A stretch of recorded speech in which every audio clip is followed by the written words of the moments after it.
We will start around in 4 minutes left, so everyone please take it. Thank you.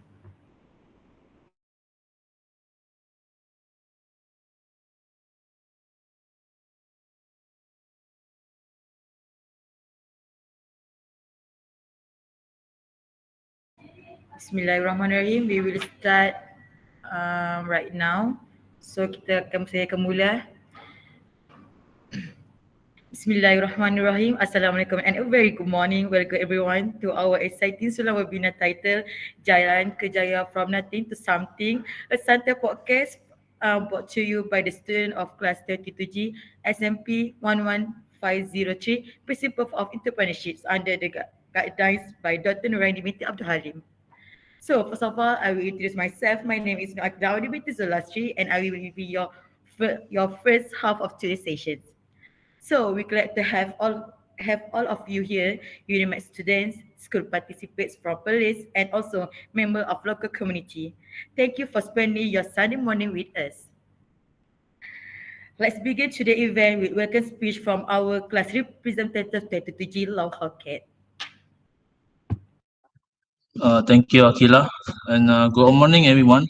On behalf of all the students, I would like to extend a sincere thank you to Mr. Afiq Ashraf for being with us today to share his valuable insights. We are incredibly excited to learn from his journey.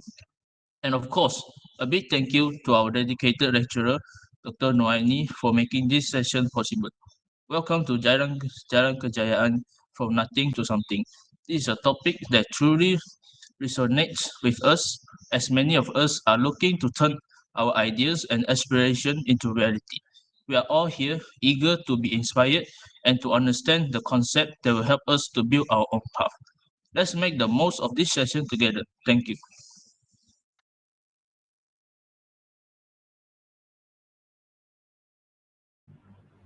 Thank you, Law Hocket, for the inspiring words. So now, if you guys excited, say with me.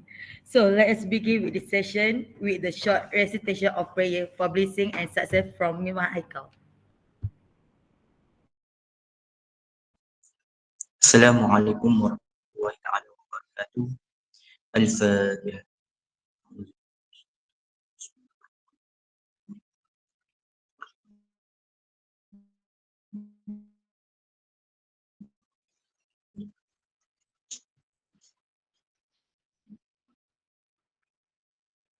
بسم الله الرحمن الرحيم.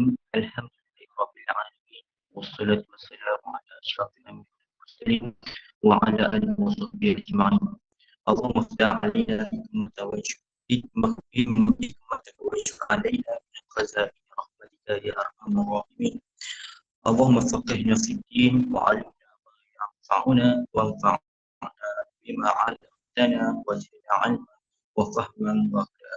اللهم اجعل هذا علما جل عليه. Ya Allah, Ya Rahman, Ya Rahim, we express our gratitude to you for allowing us to attend assembly on this blessed one. Oh Allah, we ask you for the safety of our religion and the welfare of our body, and also make the test that we have to go through with guidance and end with the victory of Islam. Ya Zal Jalali wal Ikram, oh Allah, show us guidance and adjust our path and ways to achieve happiness and glory. Let us listen to people who like the good things. Oh Allah, blesses our life in this meeting and gathering and prevent us from harm and unfortunate events. Allahumma jal jama'ana hadha jama'an marhuma wa tafarraq min ba'di tafarraq ma'suma wa la taj'al Allahumma fina wa la ma'ana wa la maniya ba'na saghiya wa la madhuda wa la mahruma. Allahumma ij'alna khayra a'malina ghafir wa khayra a'malina khawatim wa khayra ayyamina yawm al-khawatim. Allahumma fil lana dhunubana wa ikhwanina alladhina sabaquna bil iman wa la taj'al fi qulubina ghillan lilladhina amanu rabbana innaka ra'ufur rahim. Rabbana atina fid dunya hasanah wa fil akhirati hasanah wa qina adzabannar. Wa sallallahu ala sayyidina Muhammad wa ala alihi wa sahbihi wa sallam walhamdulillahi rabbil alamin.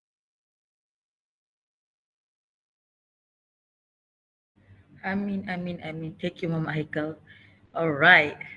Let's get the highlight of today. Our special guest here is someone who truly walks the talk when it comes to entrepreneurship, with the more than the side of experience in the real estate and also multi-sector industry. Mr. Afiq, can you tell us about more about yourself and me? Welcome our guest speaker, Mr. Ahmad Afiq Ashraf. Thank you, Akila.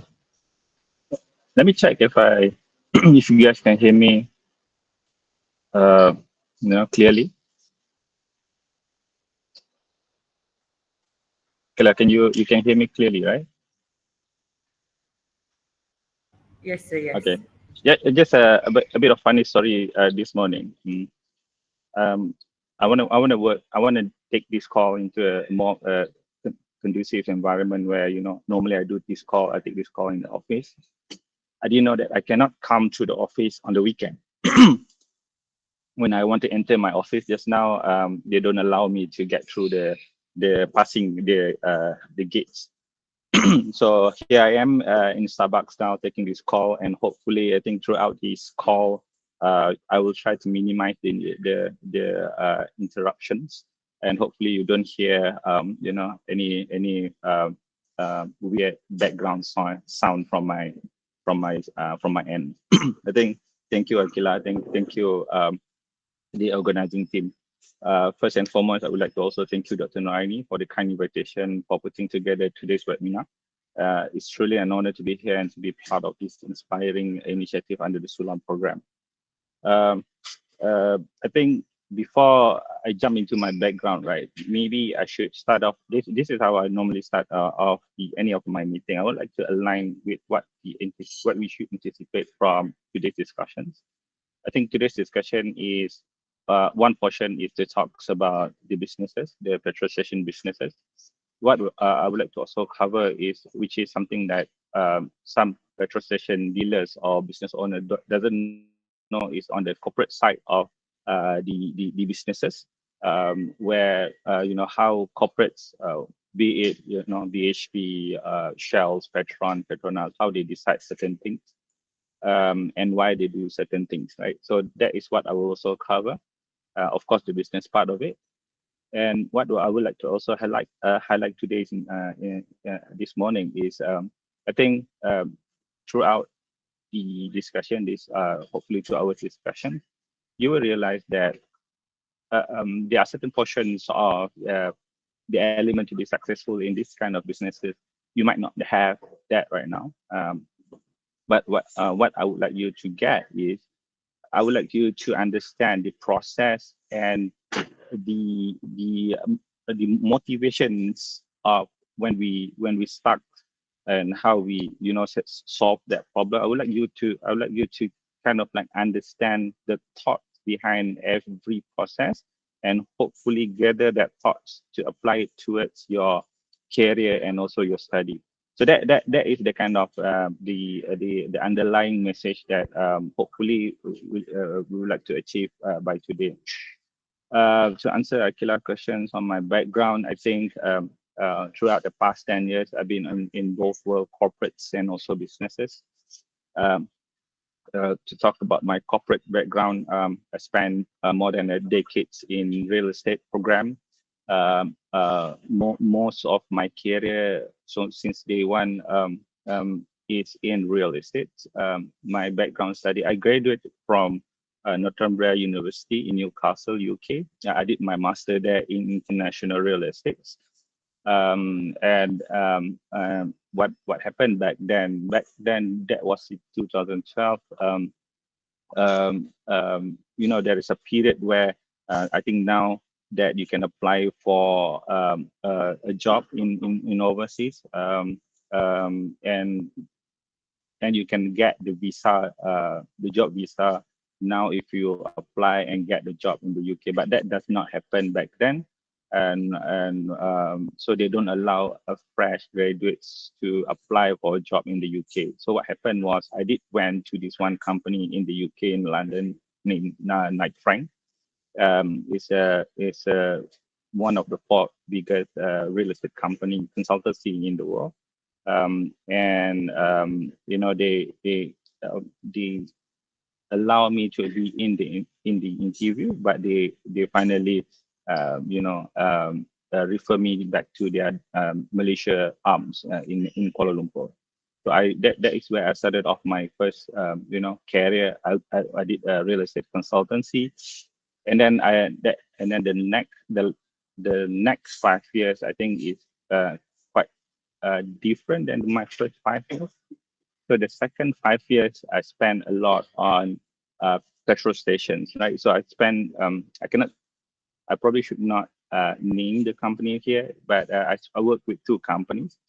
One is a corporate company. They are in Malaysia, but they are Philippine-based retail businesses, petrol station in Malaysia. I think you can Google. It's blue color, blue and red color. And the other portions is I work with a Dutch company. It's a yellow and red in color. So I have these two kind of like experience within these two companies. I know how the corporates make certain decisions, and now I work with our government investment company where I manage real estate investment. That is on my corporate world, and I also spend I think half of my work life in businesses. So petrol stations, I think um, the one that very near to your uni, we started off, I think the acquisition of that land happens in 2012. But we first opened the business in 2019, so it took us 6 years to open up that business, to establish that businesses. And I will talk to you in detail later on what's the process and whatnot. And then now I think we are almost 6 years but it's COVID happens, business. We kind of like need to stop for a while. We survived COVID, and here we are today in our 6 years, 5 or 6 years of operations in the business. So that is a bit of a background on my end, Akila. Thank you.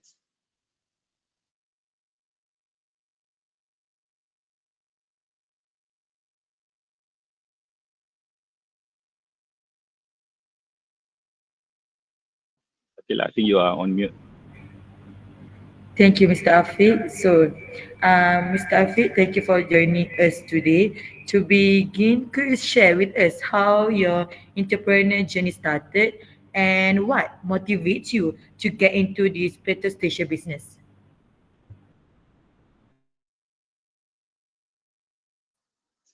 Uh, so I will answer this question on a more uh, informal conversational talks, right? So, and if you have anything to ask, feel free to just jump into anytime. So, uh, petrol station. I mean, so before I even joined, uh, those two corporate company in petrol stations, right?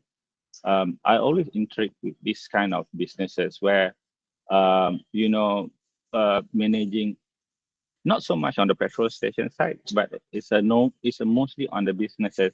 But when I scout around on the businesses, right, I would like to understand um, what kind of tangible items that I can control, right? What kind of problem? I think if you talk about businesses, they comes in a separate, different set of problems. But petrol station is a problem that I would like to be face off.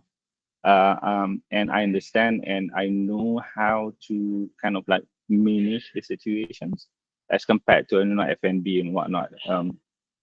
So what I like about this business is how if you establish a certain SOPs and certain KPIs, it can be a success, um, and how certain things you can be very much what's the word for it? So there are certain things in these businesses where you when the times you establish the businesses and you know that you made it, but there is always a space for you to improve, right, on any portions of the businesses. So that is one thing that I like about these businesses. And I think and coming back to the reason why I would like to continue being in this business, I think it's very replicable. You can, so you understand how things work. Hopefully whatever that is, whatever that you learn throughout the process is replicable and hopefully to be improvised throughout the second and the third sites. And so I think, let me give me 1 second. And what's motivated me to get into this petrol station? So if you look at it, right, when I am this kind of person, right? So when you establish a businesses, you would like to set up a certain portions of your certain SOPs. The good thing with this kind of businesses, the oil company will give you a good base of what you can start off, um, and then you can kind of like take that base and improvise as you go, right? So at least when I onboarding into the business side of the operation side of the business, I does not start with zero, right? It's almost like a franchise business. So that is the I think the second part of the reason why I like about this business. I think the third part of why I would like and why I'm motivated to start this business. I think um, um, I am the kind of person that um, always like to have a struggle first, easy life later, right? So I would like to give my 100%, but I don't want to be struggling throughout the businesses, right? So I would like to kind of like, okay, I think we are very struggling to kind of like start off the business up until the first day of operations. On the first day of operation until the 6 months of operations, that is where uh, you are still struggling, but you have a different sets of struggling, and I think the post 6 months after your operation, that is where I think you are a bit more real.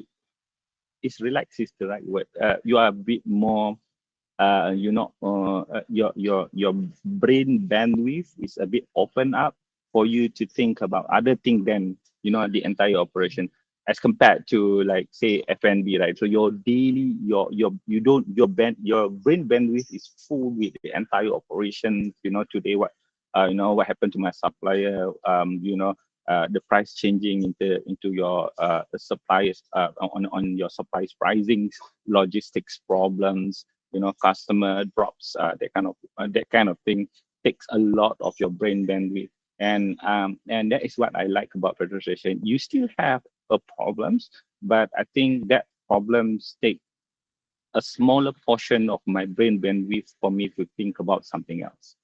So I think that is in short of what is motivating my motivation on doing this business and how I start my business. Yeah. Thank you.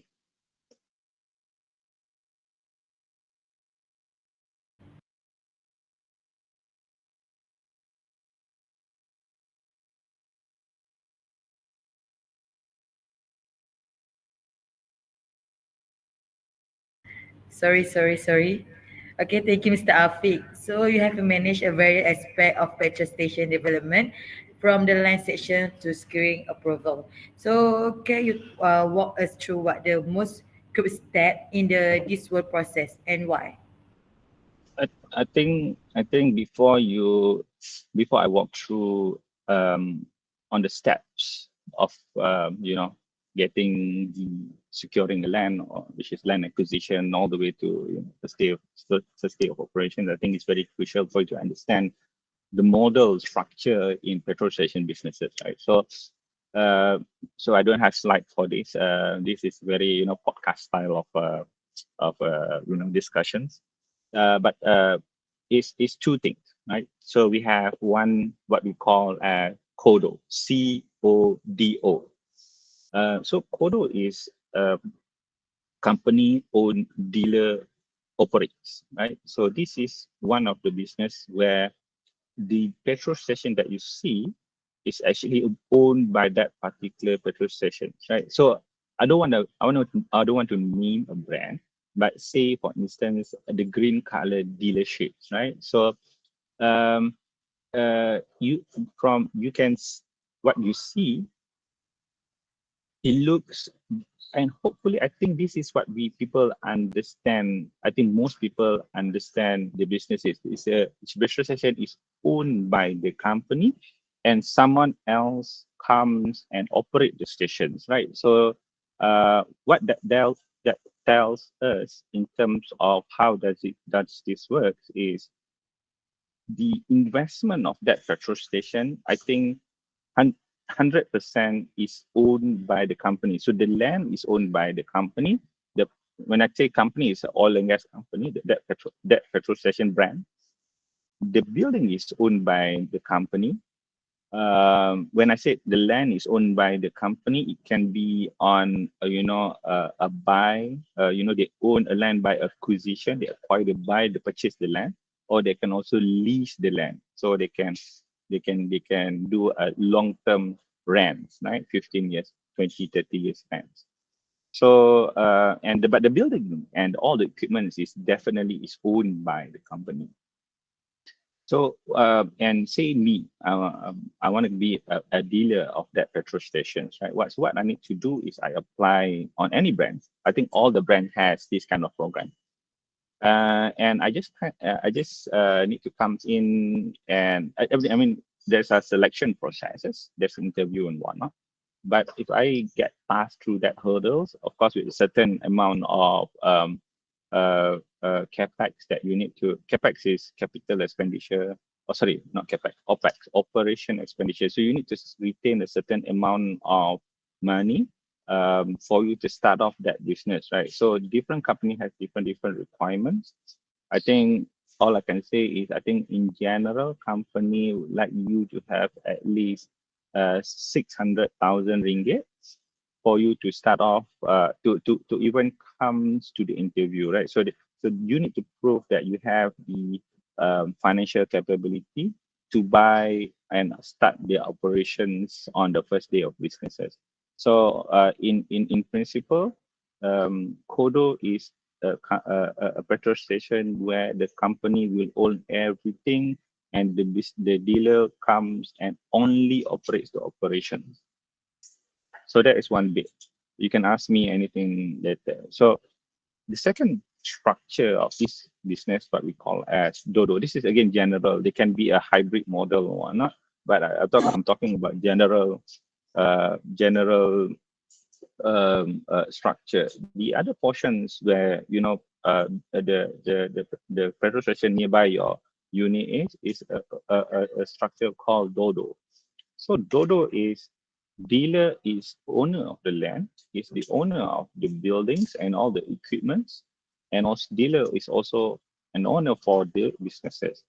So as compared to the initial structure, how that differentiates these two kind of model is purely on the initial investment, right? So if you look at the first one, the company will invest, the company of the oil company will invest into the physical real estate and land whatnot. This one is owned by the dealer. Everything is owned by the dealer, but the oil and gas company in the Dodo structure, they will still invest, but what they invest is normally on signages.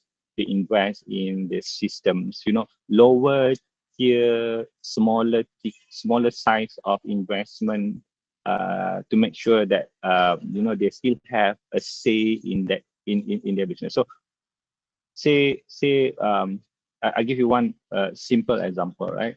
Um, so the company can come in and pay, like say 500,000. I invest 500,000, but I would put on signages.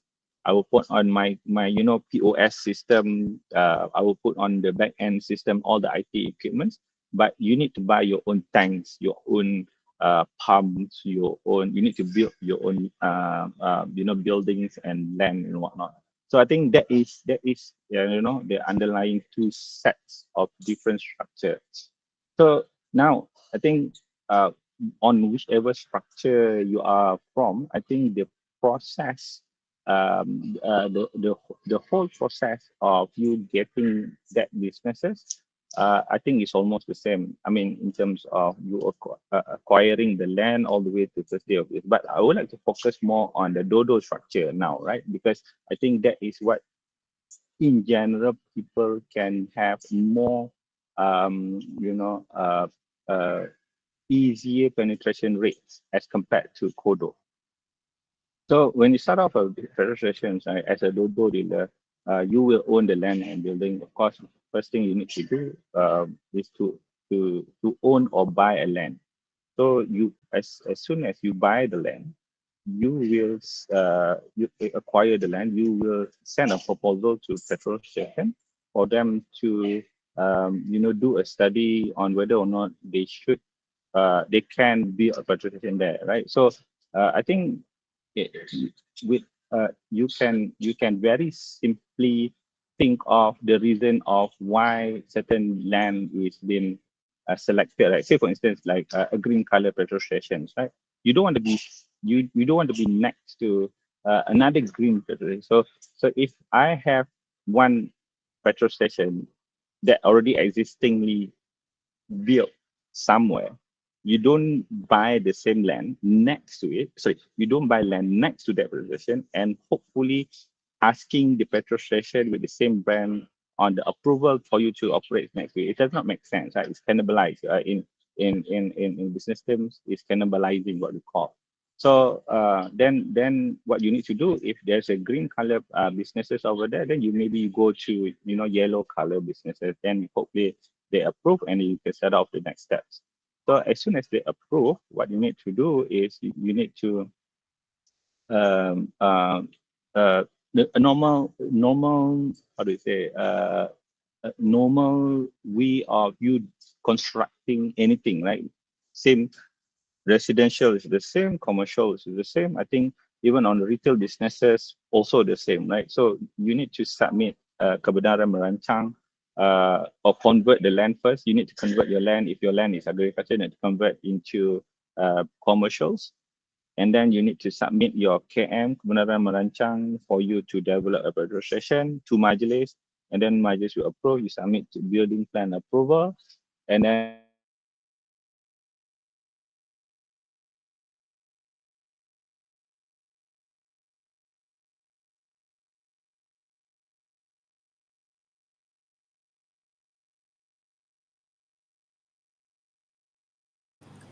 Mr. Afiq, are you okay with your line?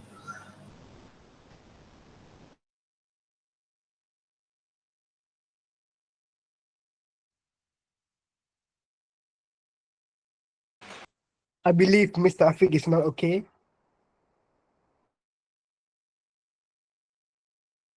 Hello, Mr. Afiq, please respond, please.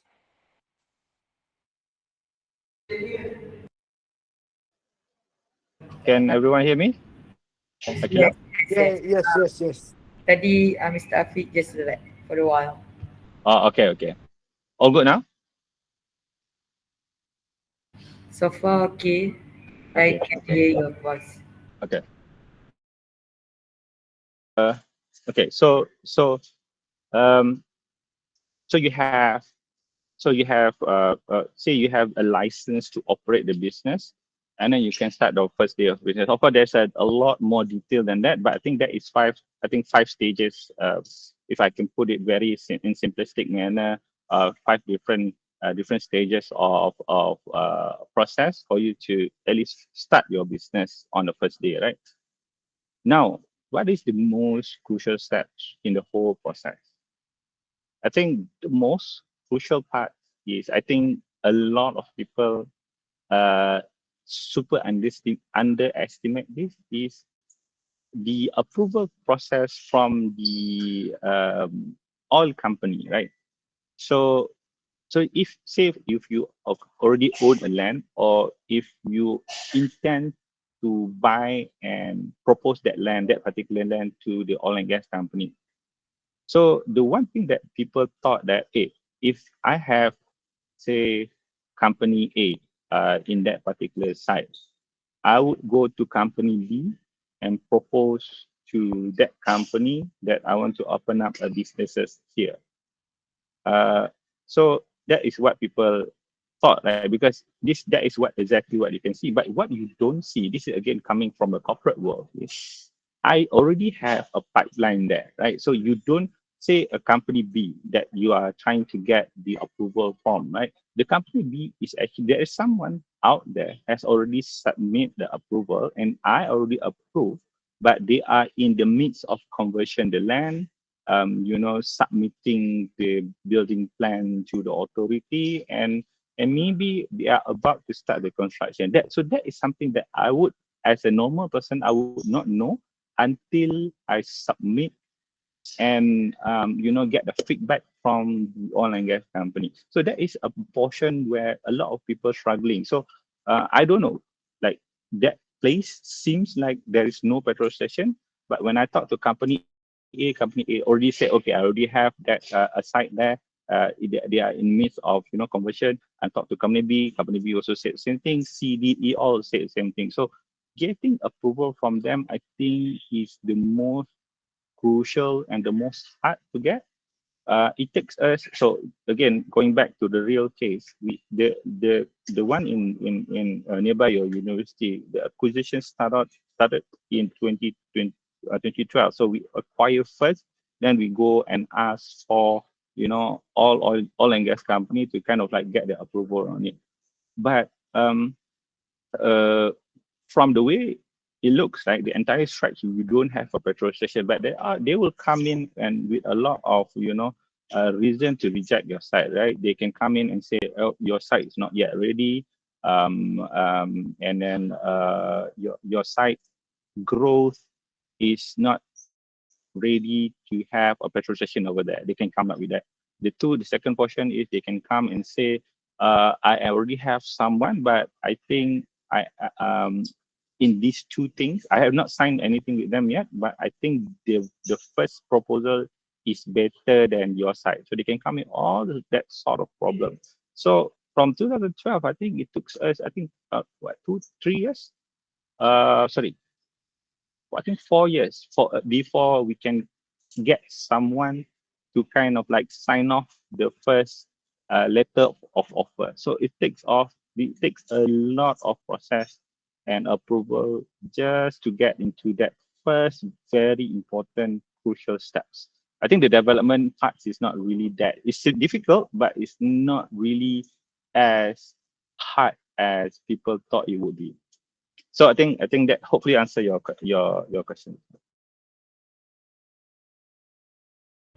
So it's overall it's so interesting, Mr. Afiq. So before we wrap up for my first session, so I will conclude that you are type of struggle person, right? So what's your advice to our generation? We call Gen Z like that. We call that everyone can start a business, but everyone can't stay in the business. So what do you think to give us some advice or motivate to people to person to generation that they want to start a business? Oh, I think that is a good question, right? So uh I think in life, right? I think be it in in business, being when you study in life, I think it resolves into these three segment, right? So I think this is almost um, applicable to all sort of your life stage, right? So it's three concepts: time, energy, money, right? So there's three things in life that that you cannot get all the three things lah, right? So I give you a very simple uh, uh, overarching concept, right? So when you are still young, you don't have money, right? But you have time and you have energy. So use it, right? And when I will come back into that later. So on when you are midlife, right? You are around 30 to 40 or maybe 50, your midlife. That is when um, you don't have time, but you do have energy and you have money, right? So that is a stage, but you don't have time to do anything because you are busy, very busy. And then you come into a stage of life where you have a lot of time, you have a lot of money, but you don't have energy when you are older, right? So the concept is uh, on each stage of life, hopefully you are smart enough to figure out on these three concepts what is the best way uh, um, um, of you managing your resources. These three is your resources in life, right? So now I'm talking. Let's dive deep into your age, Gen Z, right? So this is what I've been. I think I am the kind of person who love to sit down and discuss with all sort of ages and all sort of life paths, right? And I realized this one common thing. Um, um, these Gen Z, I don't blame you guys, but hear me out first. I think Gen Z, they have been fit with you know um, social media contact, a wrong social media contact, on which people always think that businesses is easy. And I want to have that kind of businesses, right? Whatever businesses, the one that you see in a social media, a founder showing off their cars, the founder showing off their lavish life, showing off their mansion and whatnot. What people fail to understand is the process that they need to went to get to that particular point, right? So, but people want to be that particular guy. So, or guy or girls, right? I want to be him, but I don't want, or I do not the struggle that he or she needs to endure before she's there, right? So people is basically having a misconception of how life should be. So people thought like, oh, okay, I sell cosmetic stuff. I do content. It's very easy, right? We just open or flash out your phone and record contents, and hopefully people I have gathered enough people to starting making a financial benefit to me, right? But it does not work that way. I think statistic can shows you that how many percent. I think majority. I think 90%, 90 over percent in that kind of world is failed, and business is very brutal games, right? So it's outright. I think F&B. I don't know. I don't have stats for petrol station, but we're talking about F&B. Um, the businesses out of 100 businesses, F&B businesses out there, 95% will fail. Only 5% will pass and continue. 95% is a very big one. And I think uh, what you need to think, or a quality that you need to have, young people. Number one is you need to have a goal, right? So whatever business or if you want to be in your study, right? You need to set your goals. You're in business, you need to set your goals as well. But uh, a, idea without execution is just it just yeah, it's just a concept lah, right? So what you need to do is you need to map out how you need to achieve that particular goal. Say, I want to have I want to have a 3.5 CGPA, say for instance, right? But you are now at your, second last year. So you have 2 semesters left with a CGPA of 2.5 CGPA, right? So you know for a fact that is practically impossible for you to get, right? Because you get four flats on the next semester, it won't get you that. But so what I'm telling you, if you set a realistic goal and hopefully map out your realistic target to achieve that goal. And I cannot emphasize enough on this word called grit, GRIT, right? So the differences, I talk to enough people to understand that the difference between success people and not successful people is grit.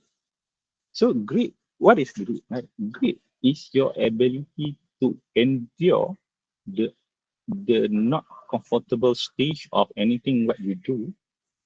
You endure long enough until you become success. So that is grit, right? So if you have grit, you don't have to be the smartest person in the room. You just to have, and this is a fact, right? Those people who success is not the smartest people. They have the highest the highest motivation to success, and they have enough grits to make sure that they be at where they are today. I think that is kind of like a very short, quite long, before I wrap up into the next break, actually. Thank you.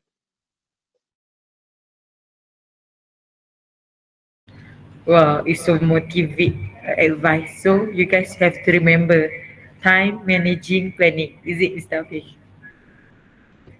Yes. The time, energy, And money. Time, so energy, money. Yeah.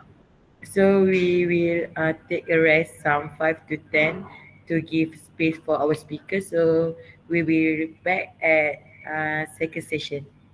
Thank you. Thank you.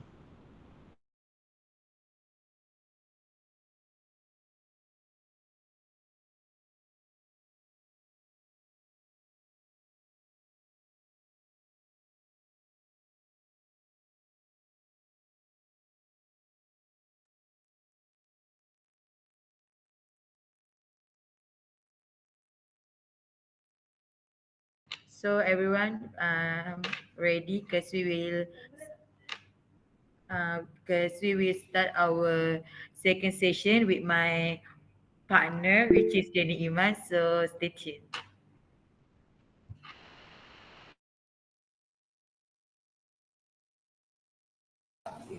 So, Assalamualaikum and welcome back. My name is Muhammad Daniman and I will be guiding us through the second part of our Santai conversation. So, are you guys ready?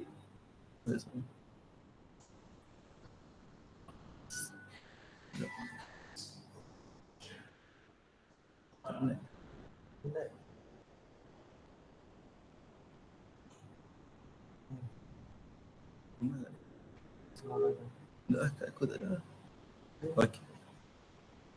So, my first question of my session is, running a petrol station involves a lot of moving parts from inventory to staffing. So what system or routine have you put in place to keep things running smoothly, Mr. Afiq? Okay, that is a kind of like very broad question. Um,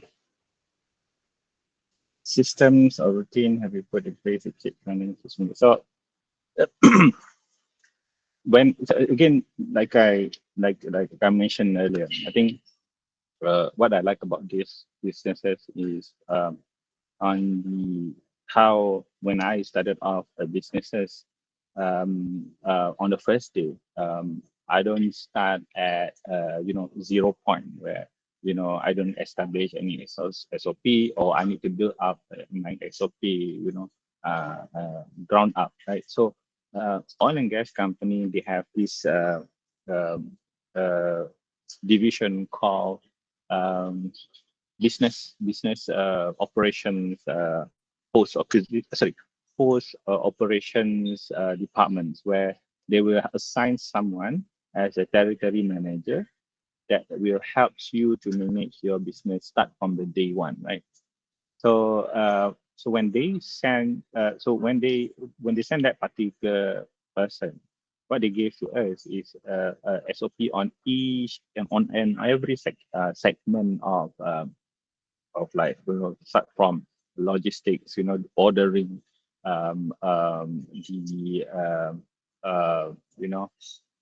oil, or ordering the retail, uh, like things like mineral water, um, foods and whatnot.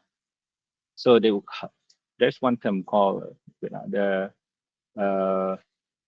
the I can't recall. There's a word for it. So it's basically the petroleum business. There's two things in this petroleum business. Is the main or oil and the non-oil business, right? So which is like things that you buy from the counter, things you buy from the shop, right? So they will give me on both side of businesses, right? So from A to Z, what we need to do is we need to alter it as we go to suit our business need, right? So I don't have specific systems or routines that we develop, but what we have developed over the time is, I think the most important thing is to manage the people that is running the businesses. Forecourt, forecourt and backcourt business. So forecourt is the one that is, whatever in front, diesel, petrol, and the backcourt is, food and whatnot. So you need to have two sets of different people, and you need to understand how to manage them. So these people, right? This is two different skill sets.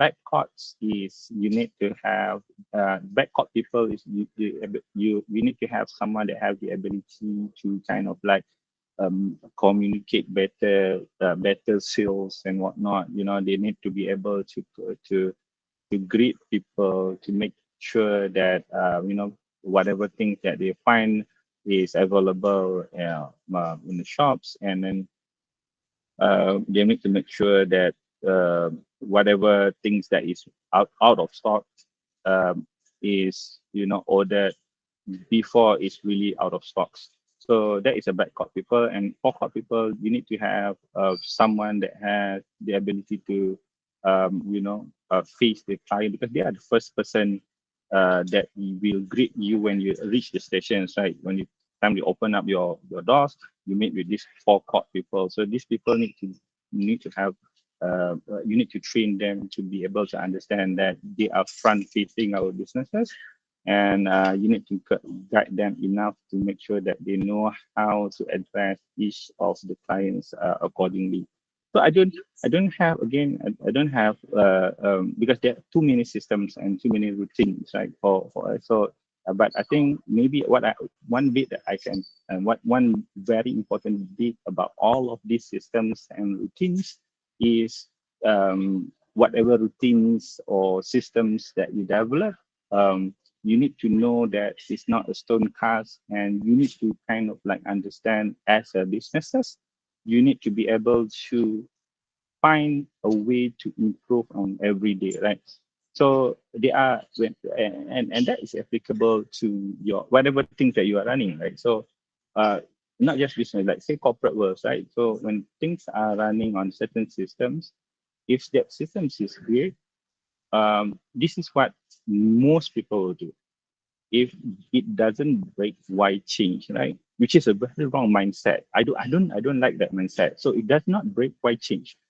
I am the kind of person that even if it's not great, even if it's great, I would like to find a way how to make it greater, right? So that philosophy, that mindset should be evolving throughout whatever system or routines that you put in place, be it in businesses, be it in corporate, be it in every. So you if you I want you guys to read about Kaizen. It's a concept in Japan where the concept is very simple. You improve a 1% every day from yesterday. Whatever you yourself, when you're studying, you try to be 1% better than yesterday. If you're in business, you want to be 1% better than yesterday. If you as a person, how you ask this question yourself every morning? How can I be 1% better than yesterday? So if you have this mindset, I think that is the more overarching kind of like philosophy that you should put in place, whatever system or routines that you want to go through. And hopefully, inshallah, your whatever business or study will run smoothly. Okay, thank you, Mr. Afiq. I love the way you say your philosophy is be better than your yesterday self. Be better 1% is enough to make greater things. So as you mentioned previously, managing a petrol station require careful coordination with suppliers or your members. So how do you ensure a smooth and reliable supply chain, especially when dealing with fluctuating fuel prices and delivery schedules? So I think um, to answer this question, if I can answer in one word, is plan. Right. So you whatever supply chain is about planning. Right. You will endure problems. And you cannot in any way think that your day will be the same, or your supply chain, your trucks will come on time. You cannot have that kind of mindset. But what people need to understand is that we need to have the ability to plan accordingly when it comes to a problem, right? So if, say, for instance, I give you a very specific problem when it comes to delivery schedules, right? Say, for instance, you know for a fact that if your trucks does not come tomorrow at 5, um, you will be your one particular fuel will be running out of stocks. So to make sure that that does not happen, I need to ensure that I would not, you know, uh, order a very last minute order before it comes, because you know for the fact that they say for instance one logistics will take 4 hours to reach from the depot to your station, take 4 hours to reach, right? And then from the depot for you to order the product takes you maybe half a day to process. So takkanlah like I will order the stuff 4 hours before it runs out, right? So you need to have a proper planning, a proper trigger point to know when to order. So I cannot tell you like, because again it's not a stone cast to anything. You need, but what I'm telling you is you need to find a sweet spot where or a system where it starts triggering when to order certain things, right? So it's to ensure that the truck comes on time and there is no discrepancies in terms of the products, to make sure that the product is always ready to sell to the clients, and there's no shortage of any of the products. It same goes to the back part. Same thing as well. If you know your ice cream will run out, you just left 5. By right, you need to order that way earlier, right? So that is the kind of like, and it's always evolving until I think post. Although we are 5 years in operation, we always improving and finding the sweet spots on everything that we try to order, to make sure that we have the most efficient way of running our businesses. Um, uh, fluctuating price, fuel prices. This is again goes back to your planning, right? So, say for instance, you buy a fuel, um, and the price of oil change every week, right? So you order certain stuff. So it goes back to your planning. If you are uncertain of the pricing will go up, you don't want to buy something. Sorry, go down. You don't want to buy something that's very expensive, buy a lot, and then tomorrow the price reduce. So on the day one, you lost thousands of ringgit. So it goes back to your planning and finding the best spots to kind of like tackle these problems. Yeah. Okay, thank you, Mr. Afiq. I understand that we need to have a backup plan for our business. And as someone who has succeeded in both the corporate and operational side of the business, what skill or mindset should young entrepreneur cultivate beside the, like you say, 1% every day? I think I spoke about this before about the grit or resilience, right? So um, I don't have I don't have a better way to do this is, but you need to understand that you are going to fail. You will fail, right? There will be no one in the world that success on the first thing, one shot, and straight away success. There are none. I don't see. I've talked to thousands of people to understand that nobody is success on the first thing they did, right? So uh, things that makes you not success, things that make you fail, things like miscalculate demands, hire the wrong person, lose money on the first idea. But that's okay. I think that's okay. That is what the entrepreneurial journey is. What matters the most is, I think, how you bounce back when you fall, right? Um, so and so I think the whole idea about entrepreneurship, again, this is I spoke before, is being romanticized a lot in social media. Again, like what I said just now, people only show success, but the reality is mostly trial and error. Finding the sweet spot.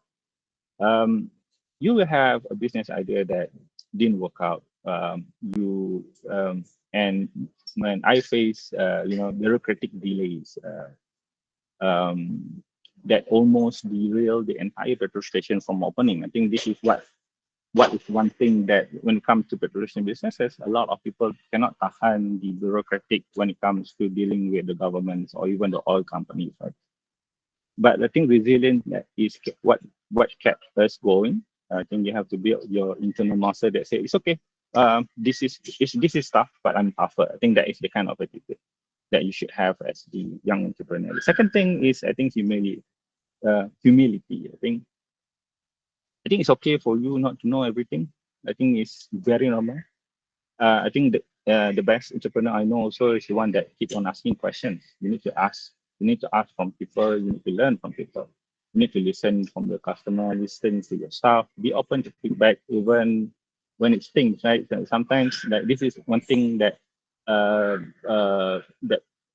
this is, I think, ego in businesses. As a business owner, you need to have a certain level of ego, but not not to a point where you cannot take a criticize. You're not open to feedback. That is very dangerous. When people say that your food is not good, you need to accept and improve it. You cannot like put out there, oh, my food is good, and I need to have a certain people to kind of accept my food, right? But out of 100 people, I think 95%, if 95% people say that the food is not good, then maybe then your whole idea of business is just you selling to that 5 people that like your food, right? So be open to feedback. Uh, I think the third one, I think discipline. I think uh, this is again another bit of I myself been learning it a lot. I think, and I've been learning it every day about discipline. Uh, I think freedom is not doing whatever you want, right? So in businesses, freedom is earned through a structure. So you need to have checklists, we need stock level, shift change, maintenance law. It's not exciting, but it keeps the businesses alive. So you need to have a discipline on everything. So if you set something, again, uh, like I said before, the idea without execution is just total BS. Um, you need to have an idea, know how to run the idea, set the idea. If it works, you need to execute the idea with discipline. Then you can be success. And I think the fourth thing is, you need to be, you like it or not, you need to learn about financial literacy. You need to learn financial. There's no two ways about it. Some people say, "Oh, I don't like math, and I just want to run things as according to my plan." Uh, I give you a real example. I think last week I spoke to a business owner, F&B business owner, that making constantly six-figure sale. Six figure, I mean hundreds of thousands per month, but still losing. And they decided, I think they came to me, not to tell not to ask for opinion, but rather to tell the story of him thinking of closing the business because he has been running 6 months on a negative statement, although they are making hundreds of thousands. And I kind of like know why. Uh, because they don't know. I asked them a very simple question. What is your cost of good sales, right? So you are selling 1 cup of coffee. How much cost will it take for you to buy the material of this product? The founder say it depends. No, it cannot be depends.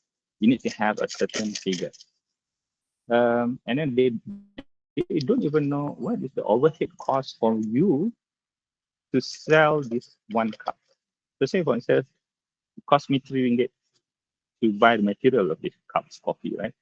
And I need another 3 ringgit for the rental, to pay the staff, to pay the utilities. So they cannot answer even the second portion. And then from that, right, how do you know how much you want to sell certain things? So it turns out their profits on each cup, their margins on each cup is too small that the overhead of the COGS, their cost of goods, and also their operation cost eats up their margins. So say for instance, my cost for this is 6 ringgit overhead plus the cost of goods, but I sell this for 8 ringgit, so I make 2 ringgit. It looks okay, right? But what if I don't sell enough? That my margins now becoming very small. So that is one. I think the overall idea on why you need to have the ability slowly learn about financials. And when you're big enough, then you realize when you as you go as a business, then you realize, oh, actually there are certain business that you don't need money to to start today, right? There are certain business that you it's literally zero cost. You can, I don't know, you can, there's a lot of program in Shopee that you can just start off selling other people's product, consignments and whatnot. So businesses is not just about selling product. It could be selling services, but most importantly is that you need to learn financial to understand enough about the business. Thank you. Thank you, Mr. Afiq. So, as someone who has been through a lot, if you could go back to your 20 years old self, what advice would you give to your own self? If, for example, to start early or just go with the flow. So, what is your idea if you can go back 20 for your 20 years old? I think this hits me uh, close to home, basically. If I can sit down with 20 years old Afiq, I would say this. you need to slow down but stay hungry.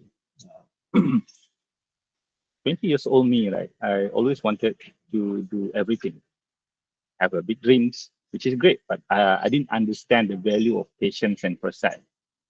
Um, I do tell myself to invest in skills, not shortcuts, right? So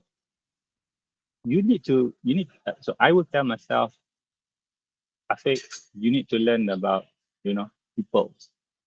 Um, you need to learn about systems, and you need to learn about financials. These three things that I pick up quite later in life, because I spend so much time, right? So okay, how to build business, what to sell, but I don't even think about, how you want to communicate, how when we go out and talk to, say, how to find mentor, say for instance, right? How to find um, uh, how to communicate to your clients, how to communicate to your investor, so people. So you need to be. I would tell myself to learn how to do all this, involve myself in this, and there's no shortcuts. I will also learn how to. I will tell myself to learn how to write well, speak confidently, and learn how to manage people. Right. So this is something that I learned very late in my career life. Um, and uh, One thing that I have, um, that is very, how to say it, that is very underrated in this part of the life is, uh, I need to learn how to manage your own emotion. It's super underrated. Emotion intelligence is underrated. So you need to learn that. You need to learn to. There's no one that, say for instance, you are still, right. If you don't know how to manage your emotion, you come to that stage, you're overwhelmed because you put so much effort into some things and it does not happen, right, for whatever reason. You can be sad, but you need to be fast enough to pick up yourself and start again. Because if you keep on continue being sad, that eats you, and you will not want to start it again. So learn how to manage your emotion. I myself, I hate rejection last time. I hate rejection so much, to a point where I did ask my previous CEO to change departments, because when it comes to doing consultancy, you talk to 100 people, maybe 5 people will take you and pay you, but 95% will reject you. But if you don't build enough resilience to cope with it, you will not be a success. Uh, and I will also say this is to my old self. Don't chase trends. You chase fundamental. Right? So if whatever trend that is happening right now, you don't chase that. Say for instance, what is Daniel? I ask you, in F&B now, what is the most trendy thing now? One thing that people are always looking to sell. For me, I think it's the dessert about the Yeah, kunafa. I think yeah. Kunafa is, I think, it's a bit old already lah. I think it's a old trend. In KL now is a tiramisu. So everyone is selling tiramisu. Yeah, but they don't understand why tiramisu becoming a trend, right? I don't know. Maybe it's because Malaysia. If you look at tiramisu and kunafa, right? I found a similar fundamental. Both are not Malaysian desserts. Maybe a certain maybe Malaysian would like to try new things and try a new different culture without going to that particular country, right? So if you understand that fundamental, maybe you can be early enough to start your own trend, right? I don't know. Find a desserts that are made in Morocco. I don't know. Made in I don't know, India, Pakistan, whatever, right? So not Malaysian. So if you understand the fundamentals, right? and you find industry that you believe in, solve real problem and take your time to build a solid foundation, then it just times to make sure that it will look success, right? So um, uh, please do whatever you do, whatever effort that you put on, please don't anticipate a quick success. If you have that mentality, then you are already started off wrong foot. You need to kind of like, okay, I have this, I want to do this. If you do enough, you and you again improve 1% slowly at 1% at a time, and you trust the process, then you become successful. Um, and I believe this one thing: your name, your values, your reputation will follow you longer than any ventures you run. People can, like Steve Jobs, right? Um, People know uh, Apple because it's Apple, or because the good people that is running an Apple. Say for instance, I get who one person runs Apple. I give you the same structure, same model. Okay, sell this product. But if I don't put Steve Jobs behind the brand, the Apple won't be Apple at where we are today, right? So you yourself need to ensure that you invest enough in your time, in yourself, to make sure that whatever ideas that you want to push through is impactful. Because at the end of the day, business is not just a platform. I think what matters the most is the person you become through it. Thank you. Thank you, Mr. Afiq, for your sharing. And now we will open the floor for our audience for some Q&A. And we already received a few questions during the webinar conversation. So now let's begin the questions. Alright, Mr. Afiq. So the question is, what do you think about EV car? Does it give you any problem on your sale? Uh, Thank you. What's your name again? Danish, is it?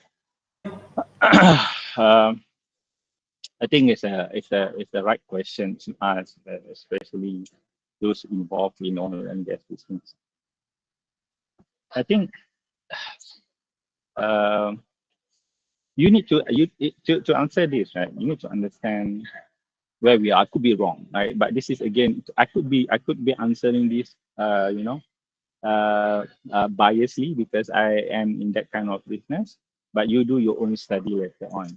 But what I suggest you to do is to understand where Malaysia is as a whole, as a macroeconomic or macro outlook of Malaysia, right? Malaysia has this company called Petronas, right? Where I think 90% they are now in transitioning to energy company selling energy. They have Gentari and whatnot. But I think 90% of their businesses is still on the oil and gas platform, and they are one of the highest contributors in terms of GDPs to our economy, right? So if you have that fundamental as a local company giving good income to the country to offer it. If I'm the government, I don't want to kind of like kill this business quickly without having um, a proper plan how to transition the business, right? So yes, they have the plan to transition the business, but from the way that I look at it, will not impact our businesses on a very large scale, right? And it's very much on state by state basis. If you're talking about right now, the impact of sales very small, especially like a small town in Perlis, where infra and EV adoption is still limited. I think most of the customers still rely on the petrol and diesel vehicle, especially on long travel distance and commercial use, right? Um, is a trend, and this goes to even in CP, right? The adoption is still on a not a very scary trend. But having said that, it's something that we actively monitoring as we go. Personally, I don't think EV is a threat. I see them as a signs of the business model need to evolve. Maybe, I don't know, maybe in the future, petrol station may need to offer EV charging, convenience, F&B, convenience services, more F&B, car maintenance, and even digital services to remain relevant. I think all in all, I think that's the reason why I don't like to call my petrol station as a petrol station. I like to call it service station because it's you are selling services, right? So maybe we don't sell petrol today. We sell EV tomorrow. I mean, we sell electric tomorrow. Who knows? But I think it's important for us to evolve and becoming hopefully a one-stop mobility hub. Thank you.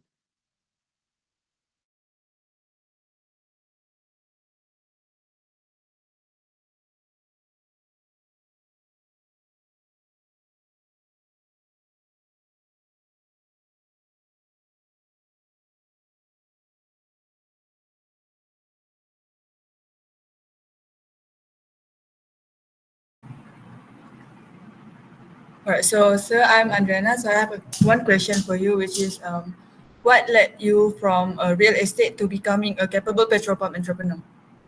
That's all. Thank you. Thank you. I think let's set the things right first. I am not 100%, just focusing on the petrol station or the service station in Petronas. I still love what I do. I still in that corporate side of the world. Um, but I think to answer this, I think in a decade of me involving in real estate, working with the investment, that with big numbers, high level strategy and long term planning. But what I felt w- left out is the real on ground operation experience, right? So say for instance, I can come up with whatever strategy for my corporate, right? But I will not be the one that implementing whatever strategy that I put on, right? Because corporate world is very big. So you have execution team, you have a strategist, you have investment team, whatnot. But you most likely you will not be running everything on your own. So so now coming back to precision and on the reason why I do what I did is because the precision is where you need to get to test whatever that you have the ideas and starting on the ground doing and experience the operation on the ground experience, on the ground operational experience. So it's always what I like about not just petrol station entrepreneur. What I like about businesses is I want to be able to have in corporates. Again, when it comes to corporates, everyone has their own small because corporate is big. We are managing the bigger businesses, but when it comes to small businesses, what I like about it is you get to have your own flexibility to kind of like you'll be given a blanket canvas to kind of like paint whatever things that you want to paint and hopefully become a success. So when you have the capacity to build something on your own capacity, somewhere where I could apply my knowledge, take a full ownership, and get my hands dirty, literally. And I took Petrostation Development because it brings together everything what I love about real estate operations, talking and serve the community. And also in real estate, like you often dealt with long timelines. When it comes to petrol station, you can see results quite soon, quite fast. By the time you start tweaking a certain things, you can almost see the results quickly, and that is very fulfilling for you to again have that your own way of managing your emotion. That thing give the fulfillment or fulfilling kind of emotions to you. So it wasn't even a switch. So it's just me bringing the real estate experience into a new sector, and hopefully I can grow this personally. Sorry, I can grow this as a person.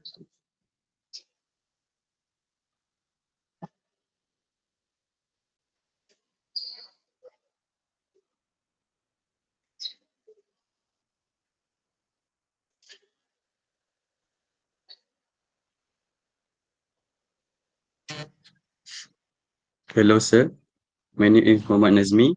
I would like to ask, how do you manage your time to manage a petrol station and work as a real-time real estate at the same time? Hmm. That is very challenging, isn't it? Challenging and demanding, but I think to answer this, I think it comes down to I think what I spoke earlier, but something to add. I think the first thing I think I spoke earlier about the systems, right?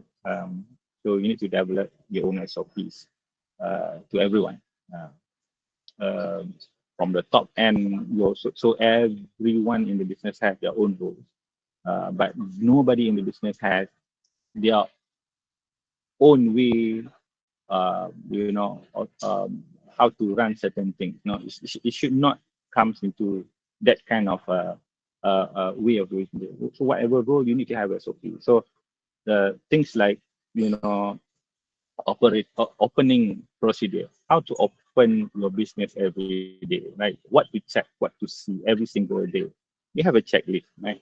So and because again, these people is keep on changing. So when new person comes in, you don't need to spend so much time to train them. By the time they just do the checklist and maybe train them for one day, tomorrow they can start running. So that ensure that you spend so much less time training them, right?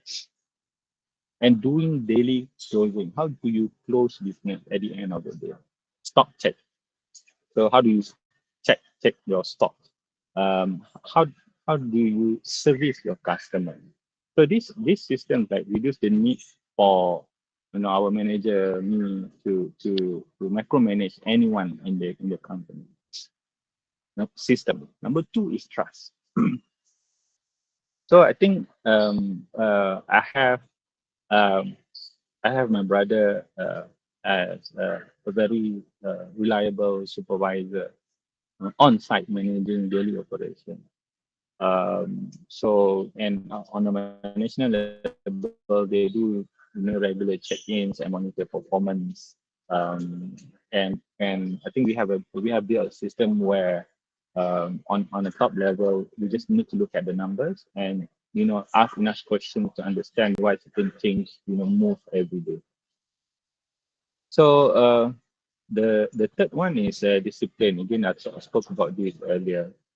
Uh, you need to have you need to make because discipline is not something that you know uh, nobody is monitoring me, right? So say if I woke up tomorrow and I think of not doing anything, nobody will come and say, hey, why you don't do certain things. I mean, at least not at this stage now.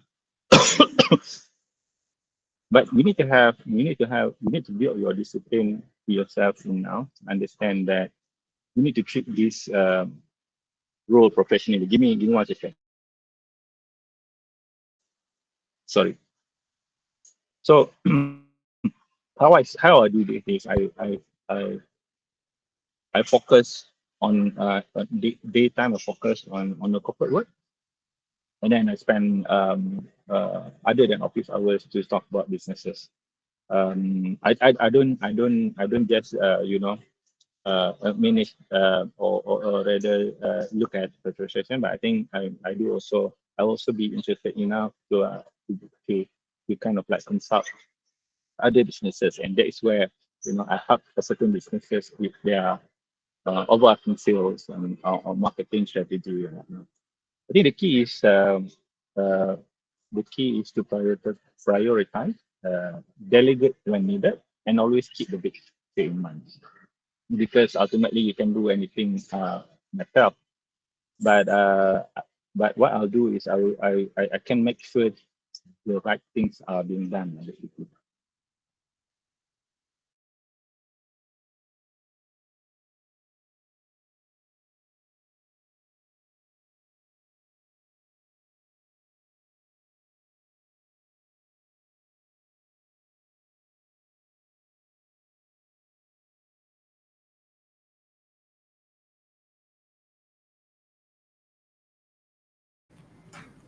Hello, sir. I have a question. What are your main hope for thriving in an industry that experiences frequent ups and downs?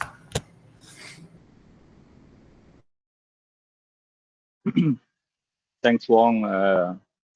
Very very important question. Basically, uh, these industries, like many other businesses, they will go through a cycle. Things like uh, fuel price fluctuations, customer behavior changes, government regulation shift, and whatnot. Uh, to thrive in it, I believe that we need to focus on the three pillars. Basically.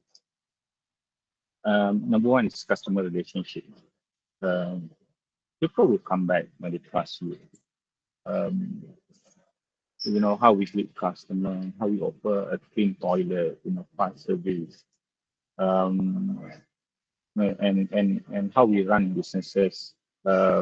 It's not a transaction; it's a relationships that I believe in every single businesses should be looking at this element very importantly, like customer relation. Uh, if you have this, I think your business will succeed because ultimately you are a seller and your customer is a buyer. So as much as I hate this, I hate from saying this. Customer is not wrong. Number two is efficiency. Uh, so we try to pause very quite carefully. Oh, my dad is very big on this. Things like electricity usage, stock management, staff for productivity, definitely make a huge difference to the bottom line. Bottom line is your net profit. Being lean and efficient will help you going through a rough month. Things like during the COVID period. I cannot emphasize on this. I cannot tell you how important it is because there are not much businesses, can survive COVID season, COVID time. So the fact that we are able to endure that kind of time is something to be proud of, and there's a reason or formula behind it. Um, so and the third one is innovation. Right? This is something that we cannot run away. Innovate. Innovation is innovate. I've been seeing a lot of traditional businesses even innovate how they do business. Things like just having a kopitiam businesses now. By having an innovation now, you can see a lot of kopitiam. There's one company also now going for public IPO, and they are very success on that. That just by selling coffee and roti, and it's kopitiam businesses, right? So innovate, please innovate in whatever things that you are looking at. Um, and how we do this how we do this innovation with many things. We always keep update and talk to our brand to see how we can innovate on a daily basis. Maybe we add on customer loyalty rewards, promotions, or if there is any new programs of marketing. We always exchanging notes, and hopefully we can support each other, going through this business cycle. And I think my main hope is that I hope that I can build a business that is sustainable and adaptable. Very important. People don't look at this Because people want overnight success, right? You know, take business and hopefully tomorrow become millionaire. But I think that is very wrong. You need to have, you want to be success, you need to, you don't chase money first. You chase value. And you, how do you create values? Is by thinking of what things that you can sell that is sustainable over time. Sustainable means 10 years, 20, 30 years down the road, you are still there, right? If you think that, you know, you're selling kunafa dessert that will be sustainable, you know, you can run this business 20, 10, 20, 30 years ago, then you go ahead. But if you ask me, I don't think that is the way. You might be, you might be sorry, you might be able to sustain a business of say Arabic food, but not a very specific one product. It's very hard to sustain it and adaptable. I think in the end, it's not just profitable today, but it's but to be relevant over the years. Um, I think how do I stay competitive? Is simply by just listening, evolving, and stay grounded lah. I think in the end, business is not static. It's not static. It's alive. It's something that you. It's almost like a like a person. Right? So you need to feed them with attention. I think ideas and discipline. Thank you. Wow, that's a very good question from you guys. So now we will open the random question. If you guys have a question, you guys can raise your hands or you can just check in your chat box. We will give you a few minutes. Can I, Mustafi? Thank you. Okay, Arvin. Hello, Mr. Afiq. I hope you're doing great. So I have a question. So you say you're in a petrol and gas industry, right? So I was wondering for the next 10 years, right? I believe it's going to be very hard for you, because everyone now is switching to EV and batteries. So I would like to listen your opinion about that, or maybe you have another alternative to join another industry. I would like to know what's your plan for the next 10 years. Thank you, Arvin. I think this goes back to the entire fundamental of what I said earlier. I think it's about the building sustainable, businesses, right? I think is petrol station businesses is sustainable 10 years down the road. If you ask me, um, I don't know. I don't know, right? To answer your question. But what I can do now is to make sure that I give my best to ensure that I am not in a petrol station business, but rather a service business, service station business. So what I've been thinking is, say for instance, EV, we will monitor, but this goes back to adaptability. Just now what I mentioned earlier.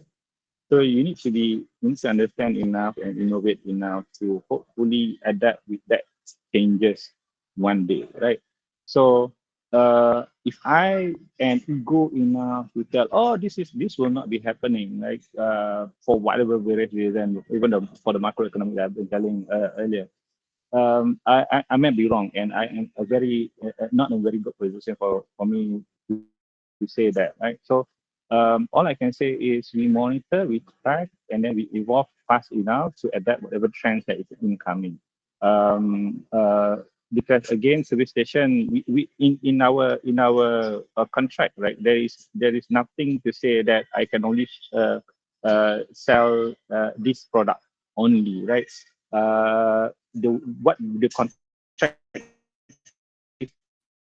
I can sell this product under my brand, that particular brand.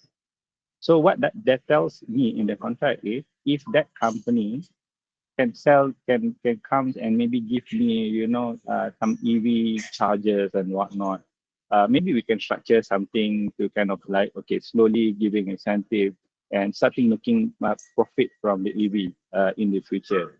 So I don't restrict ourselves as much as I can say today. It's not a very big challenge, but we are monitoring, and hopefully we can adapt for whatever demand that is coming in the future. Okay. Okay, thank you very much, Mr. Afiq. Thank you, Arvin, for the questions. Hi, Mr. Afiq. My name is Frizana. So I hope you are doing well today.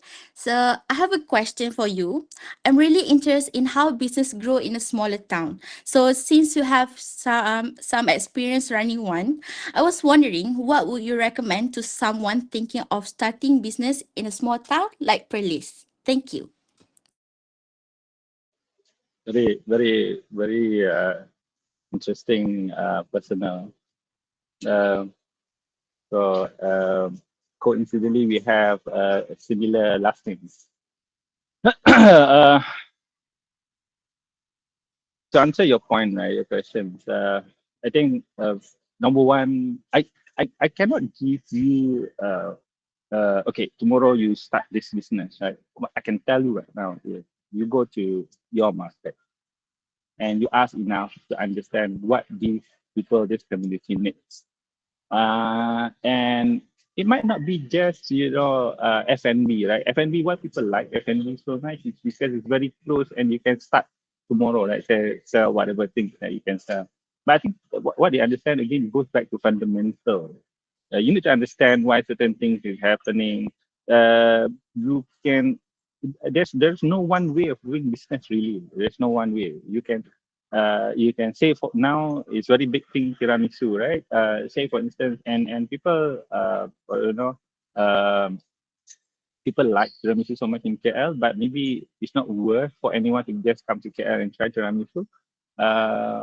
And maybe one of the good way of doing this is copy, right? You just copy the idea. But one thing is that you need to make sure that the whatever you want to sell is good enough and giving a value in such a way that value in why do I need to buy this tiramisu from you? And if you can understand that and understand the fundamental behind whatever the needs of your market is needing at that person, so you can be a success. It might not be FMB. It might be say, you look at in the market and a business is about solving a problem, right? Say for instance, um, you don't have in police don't have enough a tire business, a car tire business. I know it's a bit hard to start off with that business, but I'm giving you an example. When they study, I want to change tires, but I only have one brand in Perlis, and if I want to get to change to say Continental, I need to go all the way to Alustar.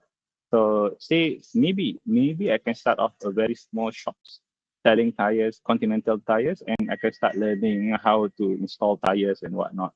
So for all I'm saying is I cannot give you one a good business, but I will always tell you to go out to the market, sit down, see what is your market needs. Sell things that people want, not things that you want to sell. So sell things that people want to buy, not things that you want to sell. So if you understand that, then hopefully the business will be success. Wow. So, a good answer for our speaker is can motivate us. Okay. So, anyone else that you guys have a question, you can raise your hand or you can type in chat box.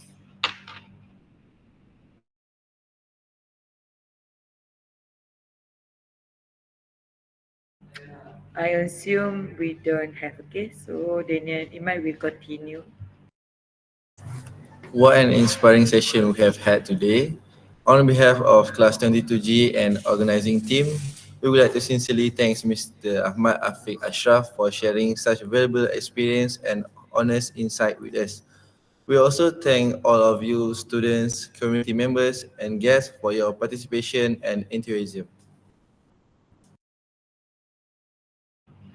So, wait, we're not closing yet. We already prepare some games that quizzes time. Yes.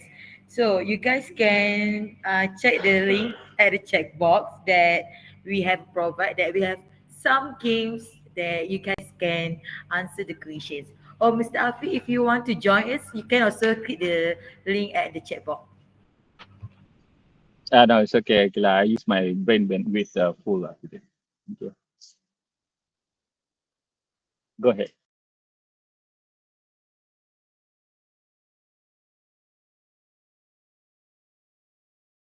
Wait, guys, wait. Enter the code and just create the link, and we are our leader with the start if guys testing. You guys can hear me. Yeah, yes. We will give you guys some 5 minutes to everyone enter these quizzes, and our teams we will start the games. Okay. Okay, we will start our quizzes now.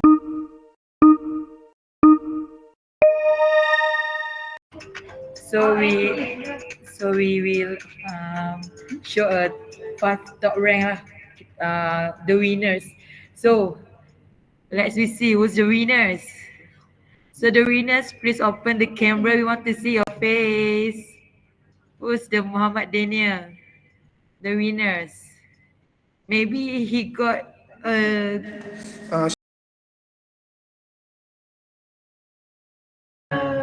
so let me see who's the winners. Wow. The winners, please open your camera. We want to see your face. Winner, winner. Hello. Wow, our winners. Give give the gift spam. Wow. So congratulations the winners. What is the gift, Akila, for this one? Is there any gift? But then Is there any gift to the winner? give what? Yeah. Is there any gift to the winner? Uh we will Present. we will provide later. I can give you something as well. So those three winners, they get 50 ringgit voucher to spend at BSP. Wow. Yeah. Congratulations the winners. Yeah. So whether you can just spend, you want to fuel your, whatever your cars or motors, or you want to buy anything. Is it me can claim too, Mr. Afiq? It's not fair, just for the winner. For the winners lah. Just for The the winners. So you made me jealous.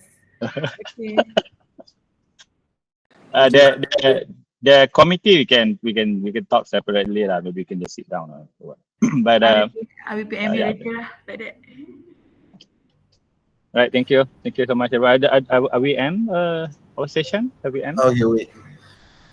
So congratulations to the winners. And before we end this, so Mr. Afiq, would you like to share a short closing remark before we end? Just a short one. Right. I think thank you so much, guys, for having me. I think there's some disruption here. I think it's truly a pleasure spending the morning on the weekend with all of you. I think to everyone here, students, aspiring entrepreneurs, and future leaders, I just want to leave you with this, right? So you don't need to have everything figured out for you to start.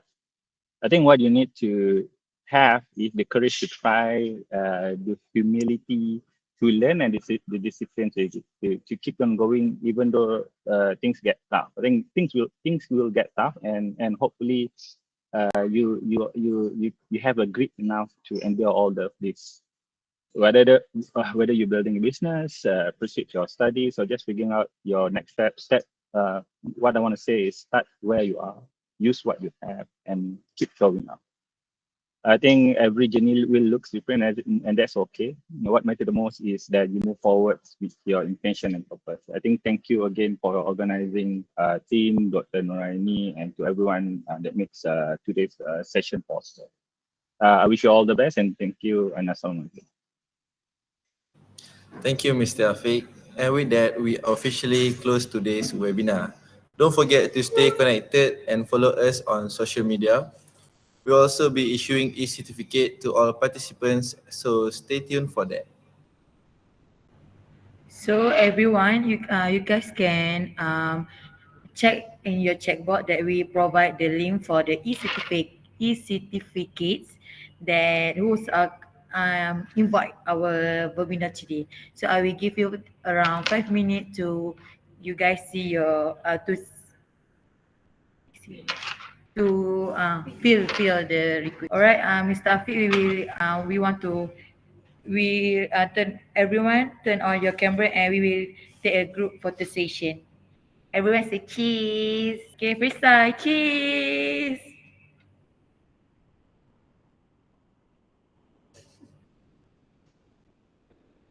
All right. So you guys don't forget your e-certificates in the link in our chat box. And thank you, Mr. Afiq, to spending your time to join with us. And I hope that we can collab in other webinars also. Okay, feel free to reach out. Thank you. Thank you, Mr. Afiq. Thank you for the who all the participate. Thank you so much. Give a clap for your guys in the weekend. Thank Thank you, you. Mr. V. Thank you. Ibuchi Spam also. the emoji. Spam. Thank you very much, guys, like for your involvement. We really appreciate it, you know. Like even though I'm not the host, but I really appreciate your involvement. Okay, 100 people entering this meeting is not normal. It's insane. All the work that we've put through this marketing is crazy. We just show how much it is when we united together and we bring up something like this together. You know, you Okay, feel me? thank you, You know, RV. Thank I you really for the appreciate it. all. Thank you for the join us. Okay, Arvin. Thank you. Thank you. Thank Other you. communities, I totally agree with Amin. thank you so much.